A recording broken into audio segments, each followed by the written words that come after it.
세미나 역사 왜곡 정의연의 반일운동 규탄한다 진행하도록 하겠습니다. 저는 사회를 맡은 황의원 미디어워치 대표이사입니다. 먼저 오늘 세미나에 참석해주신 참석자분들에 대해서 간단하게 먼저 소개해드리도록 하겠습니다. 먼저 주옥순 여성정책협의회 대표님이십니다. 네. 다음은 오른쪽에 최덕효 반일동상 진실규명 공동대책위원회 공동대표님이십니다. 그리고 제 오른쪽에 유석춘 전 연세대 교수님이시죠. 지금 직함을 뭐라고 말씀드려야 될까요? 잘 책임다 보면 지금 은퇴한 사람이라고 했어요. 풀딱 TV 운영자. 네, 유튜버. 그다음에 또 오른쪽에 이우현 낙성대 경제연구소 연구위원님이십니다. 오늘 저희들이 정의연이 지금까지 주도해온 이 반일 운동 문제에 대해서 비판하는 그런 내용의 각자 발표를 하는 게 지금 예정이 되어 있습니다. 제가 지금 갑자기 사실은 사회를 맡게 돼가지고 하다가 지금 각자 발표하시는 주제들에 대해서 제가 충분히 제가 보지를 못했어요. 그러니까 대략 어떤 활동을 해오셨고 이런 것들은 다 저도 알고는 있는데 오늘 발표하실 내용들에 대해서는 제가 사전에 검토를 못해서 일단 발표를 그러면 어느 분부터 지금 말씀드릴까요? 이석춘 교수님 또 그러면 네. 발표를 해주시겠습니까? 네, 그럼 발표 부탁드리겠습니다. 네, 사실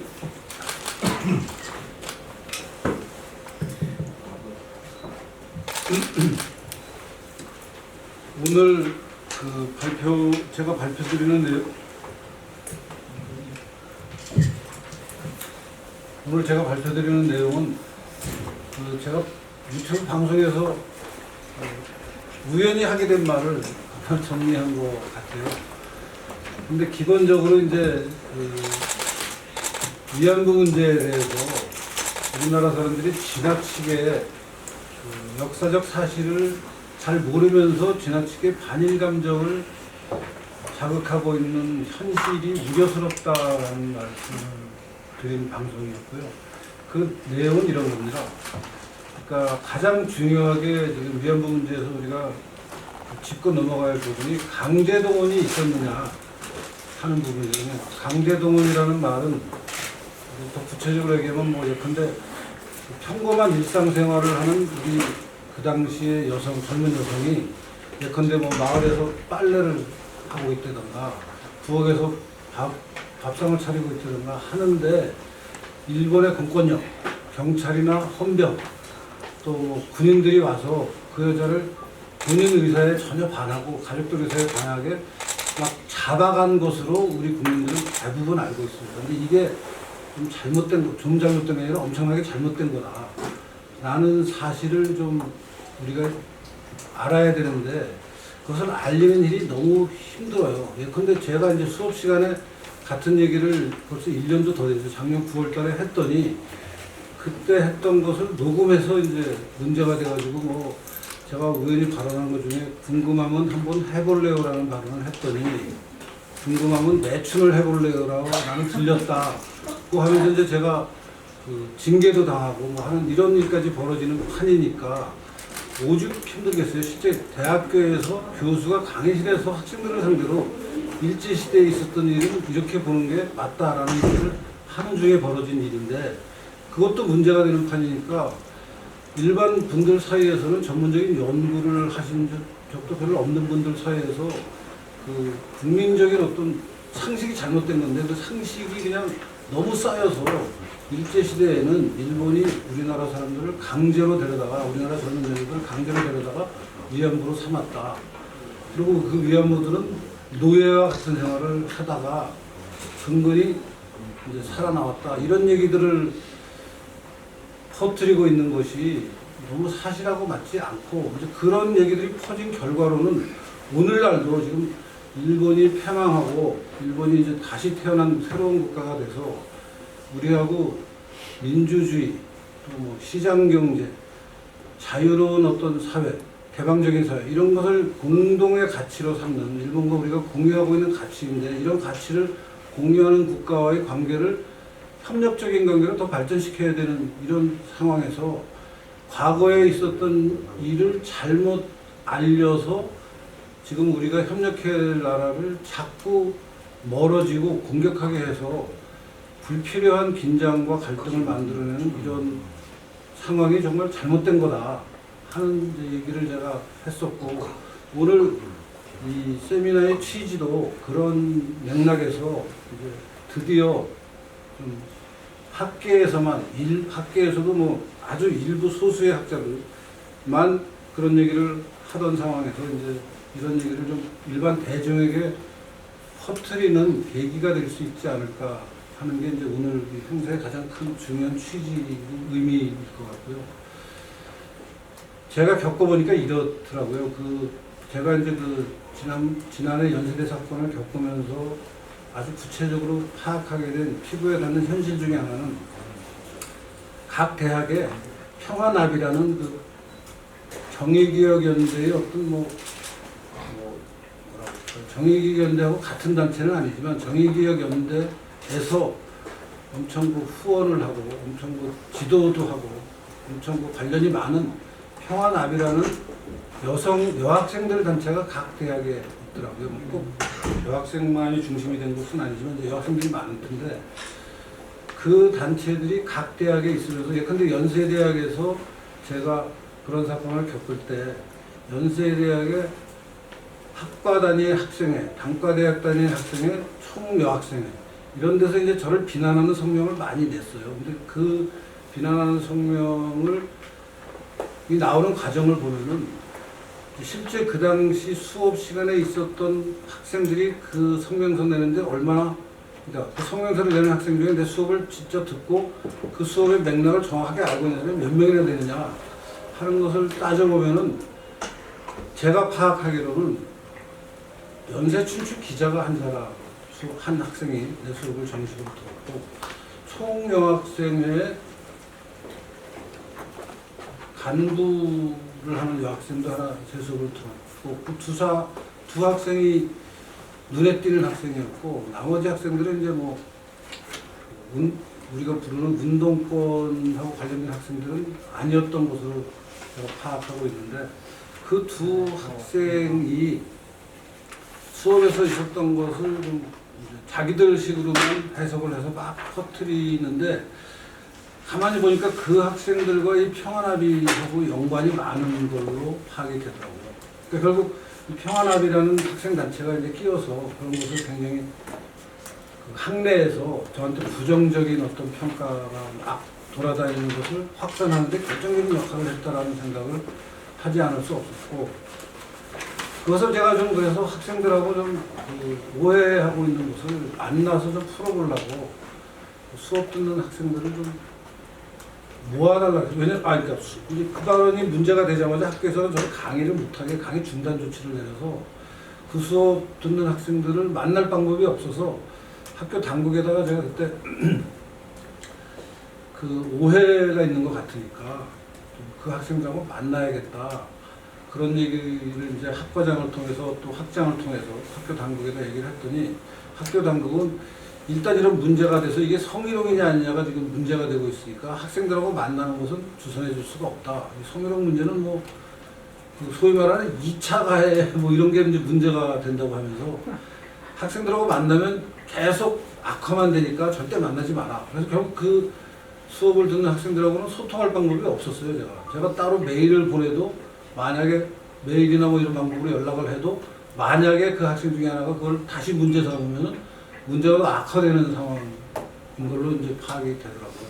그래서 결국 개인적으로 물론 그 학생들 중에 저한테 먼저 이러저러해서 교수님 오해를 받고 있는 것 같아서 좀 안타깝다 이런 얘기를 하는 학생들은 몇 사람이 있었는데 그 학생들하고는 제가 연락을 했지만 내가 먼저 내 생각에 동의 안 하는 학생한테 연락을 했다가 이 성희롱 교수가 또 2차 가해를 위해서 2차 가해를 하려고 나한테 접근했다 이런 얘기를 듣게 되면은 안 된다고 그것도 굉장히 불리한 상황이 된다는 얘기를 들었어요.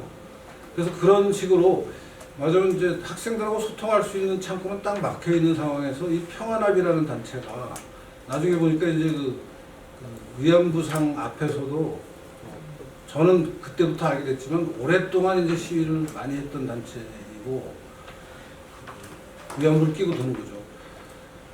위안부 상을. 그 다음에 뭐 하여튼 그 각 대학에서 이제 그 반일하고 관련된 문제만 하면 가장 먼저 앞장서서 소위 말하는 노 재팬 하는 운동을 퍼뜨리는 그런 단체인데 제 사건도 그 단체의 활동에 좋은 먹잇거리가 돼서 이제 제가 이제 더욱더 곤경에 처하는 그런 과정에 큰 역할을 한 단체라고 파악하게 됐고요. 이 평화나비라는 단체는 보니까 그 이제 페미니즘적인 여성하고 남성이 뭐 평등한 관계를 맺어야 된다 뭐 그런 얘기를 하는데 그게 이제 우리가 상식적인 차원에서 수용할 수 있는 얘기를 하면은 얼마든지 저도 뭐 개인적으로 그런 정도의 남녀 평등은 당연히 이루어져야 된다, 있어야 된다라는 생각을 하는데 이 극단적인 페미니즘으로 가면은 이제 이 단체는 일종의 일본하고 관계된 문제를 극단적인 페미니즘하고 연관을 지어서 굉장히 혼란스럽게 만드는데요. 극단적인 페미니즘으로 가면은 사실 이 페미니즘이라는 게 시작이 막스주의가 89년에 동구에서 이제 무너지고 나서는 굉장히 어떤 암담한 상황이었는데 이 암담한 상황을 타개하는 방법 중에 하나로 이제 페미니즘하고 결합을 해서 물론 그 전부터도 페미니즘과 막시즘이 결합하는 어떤 그 이론적인 작업들은 있었지만 동구권이 무너지면서 실제 현실에서 막스주의적인 어떤 세계관, 즉 이 부르주아 중심의 사회를 타파하고 계급적인 어떤 혁명을 해서 프롤레타리아 사회로 가자라는 얘기는 이제 현실에서 힘을 잃었는데 그 현실에서 힘을 잃은 것을 돌파하는 방법으로 페미니즘적인 어떤 방법으로 해결책을 찾아 나가서 기본적인 것은 이제 계급 사회를 유지하는 게 예컨대 이제 막스주의에서는 국가나 가족, 종교 이런 것들이 계급적인 어떤 불평등을 사람들에게 잊게 만드는 싸우지 말고 친근하게 평화롭게 살아라 하는 이데올로기를 주입하는 그 기부로 국가 권력이나 종교 권력이나 또 뭐 가족 관계 이런 것들이 그런 것을 억압하는 장치니까 이것을 타파해야 된다는 얘기들을 막스주의가 이미 오래전부터 하고 있었는데 그것을 이어받아가지고 페미니즘이 이제 그 부분을 파고드는 거죠. 남녀 관계, 가족 관계라는 것 때문에 남녀가 평등한 것을 이루지 못하고 있다. 이 가족을 깨뜨려 버리자. 그다음에 또 뭐 국가가 전체 국민을 잘 살게 해준다는 명분 아래 노동자들은 계속 억압하고 부르주아들만 좀 편을 들어준다. 그래서 뭐 무슨 막스주의에서 국가를 볼 때 뭐 무슨 밀리밴드식으로 국가를 보느니 폴란드식으로 국가를 보느니 문제가 굉장히 복잡한 게 많았는데요. 결국은 페미니즘이 그걸 이어받아서 남성이 여성을 억압하는 것을 방조하는 게 국가다. 그러니까 국가도 때려엎어야 된다. 일종의 아나키즘으로 무정부주의를 가자는 얘기를 하게 되고 그런 것들하고 지금 우리 지금 이따가 발표하신 최덕효 우리 대표께서 이분에 대한 얘기를 자세히 해주실 것 같은데 그런 식으로 이제 막스주의의 활로를 페미니즘이 퍼주고 그 페미니즘이 이제 우리나라에도 막 수입이 돼서 그 페미니즘적인 시각으로 이제 여성 문제를 보면은 일본 위안부 일제시대에 있었던 위안부 문제를 그 당시에 구체적인 상황 때문에 벌어진 일이 아니고 마치 보편적인 남자와 여자의 어떤 갈등의 맥락에서 벌어진 일로 이걸 볼 수 있지 않느냐. 남성이 억압적인 여자를 억압하는 과정 중에 벌어진 일이다라는 식으로 확대 해석을 하면서 이 위안부 피해자들한테 그래서 여성들이 남성들에게 대항한 어떤 자의식을 가져야 되고 그것을 행동으로 보여야 되고 하니까 위안부를 겪었던 여러분들이 그 역사의 어떤 보편적인 힘, 자기들이 얘기하는 그 힘을 이제 임파워먼트, 자기 몸속에 그걸 활성화시켜서 사회적인 투쟁으로 가야 된다. 그러면서 이제 위안부를 겪은 분들한테 굉장히 어떤 역사적인 사명의식을 많이 불어 넣어주는 것 같아요. 그래서 그것을 지나치게 하고 있는 거 아닌가 하는 생각이 저는 들고 그러니까 실제 과거에 있었던 그 위안부들의 상황을 보면 강제 동원이 아니고 이제 그 당시에 여러 가지 상황 때문에 가족이나 부모들이나 주변에서 이 여자들을 지켜주지 못한 거죠. 그러니까 뭐 결국은 그 이제 매춘을 하는 상업적인 어떤 그 시스템이 공창제가 들어와서 그 공창제에 필요로 하는 여성들을 공급하는 그 메커니즘에 이제 속아서 들어가는 거죠. 그렇게 해서 이제 그 위안부 생활이 이제 군대 근처로 가서 군 안에서 군 근처에서 군부대 앞에서 뭐 그런 일들이 벌어지는 건데 그것을 너무 그 여성주의적인 시각에서 막 이분들한테 사명감을 불어넣어가지고 이제 예컨대 이용수 할머니 같은 분들은 본인은 엄청난 인권운동가 여성의 권리를 향상시키는 인권운동가를 스스로 생각하게 됐는데 본인들이 그렇게 생각하는 것을 뭐 완전히 잘못됐다고 생각할 수는 없지만 제가 걱정하는 것은 그 당시에 있었던 여성들의 그 피해를 우리가 어떻게 보상해야 되냐, 오늘 어떻게 평가해야 되냐 하는 문제에 들어가면 그런 여성 인권 운동가적인 상황에서 이 문제를 보면 답이 안 나온다는 거죠. 그러니까 일제시대에 있었던 일과 오늘날의 여성들이 뭐 어떻게 보면 여전히 차별받고 있다는 얘기를 할 수 있는 것을 연관지어서 그때나 지금이나 다 피해를 받고 있으니까 이걸 해결하자. 그러면 사실 남성 가부장제를 내 때려 없자라는 얘기밖에 안 나오는데 지금 그 문제를 계속 문제제기하면서 시끄럽게 떠들어서 그러면 일제시대에 있었던 그 위안부 여성들의 그 애처로운 그 삶의 궤적을 우리가 보상해 줄 수 있느냐? 그 문제하고는 전혀 별개의 차원의 문제라고 생각해요. 실제 있었던 일을 정확하게 파악을 해야 우리가 일본한테 사죄를 요구하던가 아니면 우리가 일본한테 사죄할 일이 아니라 우리가 그 여성들을 도와줘야 된다거나 아니면 또 그 여성들이 우리 돈 필요 없다, 우리가 자립할 수 있다 라는 방식으로 나가야 된다. 하여튼 여러 가지 대안적인 방법이 있는데 그것을 자꾸 유사일에 항상 존재해온 남녀의 문제로 이걸 치환해가지고 확대 해석하니까 일본하고의 어떤 불편한 관계가 답이 나올 수가 없는 관계로 가면서 일본의 국가도 없어져야 되고 대한민국의 국가도 없어져야 되고 북한에는 해당이 안 돼요. 북한도 없어져야 되고 중국도 없어져야 되고 세계 국가들을 다 때려 없자 뭐 이렇게까지 연결이 돼. 왜냐하면 여자가 착취당하는 것은 남성이 지배하는 사회를 국가 권력이 뒤에서 뒷받침해주고 있기 때문에 벌어지는 일이다. 뭐 이렇게 연결이 되는 해석을 하기 시작하면은 위안부 문제에 대한 해결책은 필요가 없는 거죠. 그냥 계속해서 문제 제기만 하면서 사실 뾰족한 답도 없이 지금 그런 상황이 이 위안부 문제를 둘러싸고 벌어지고 있는 게 이 페미니즘적인 어떤 시각이 개입한 결과이고 그 페미니즘적인 시각을 젊은 대학생들한테 개입하는데 중요한 역할을 하는 게 평화나비라는 단체인 것 같고 해서 이런 문제들을 우리가 좀 어떻게 살펴봐야 될 것이냐 하는 것을 가지고 오늘 이렇게 말씀을 나누게 돼서 굉장히 이런 기회가 점점 그 일반 분들한테 여러분들한테 이런 생각을 하도록 하는 계기가 계속 제공되는 게 굉장히 중요하다고 생각을 합니다. 이상으로 좀 너무 많이 떠들었네요. 네, 이석준 교수님 아주 좋은 말씀을 해주셨습니다. 지금